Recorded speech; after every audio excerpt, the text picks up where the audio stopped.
Story is told of a little girl whose house was on the other side of this creepy old cemetery.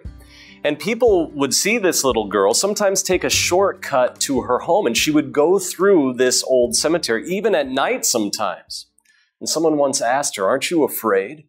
Aren't you terrified to be going through that old spooky cemetery filled with death, even at night?" The little girl responded, "Of course not, for my home is just on the other side." Right now we live in a world that is full of fear. We have this pandemic that is surrounding us. A family friend of ours, an acquaintance, recently came down with COVID-19. And I remember being asked by one of my little ones, is this person going to die?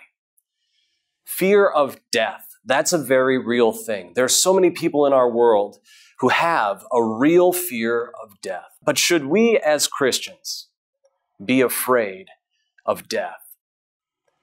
Or should we instead be like that little girl who says, "No, I'm not afraid, for you see, my home is just on the other side."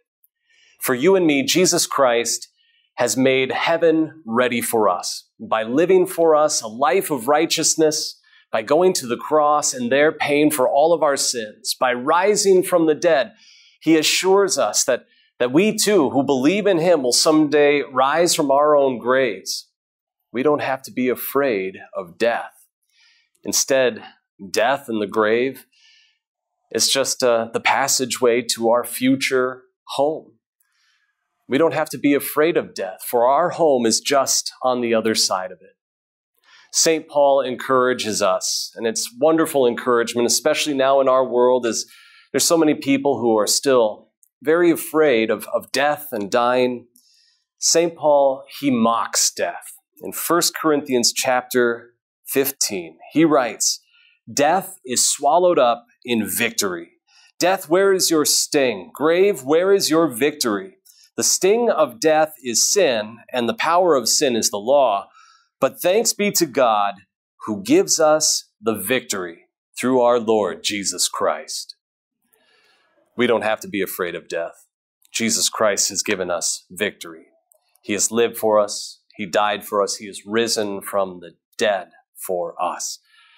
So now we can cut through the graves. We can cut through those spooky old cemeteries ourselves, because we know that our real home is just on the other side. God's blessings with you this week. Do you need a break from social media? Your newsfeed can be stressful, but God's Word offers peace. That's why we offer peace devotions in both email and podcast form, so you can receive a message of God's love and forgiveness without having to brave your newsfeed. Sign up for our emails and find podcast links on our website, peacedevotions.com/connect. This devotion was produced by the Evangelical Lutheran Synod with funding provided by members from several ELS congregations. If you would like to support future devotions, you can donate at els.org/donate.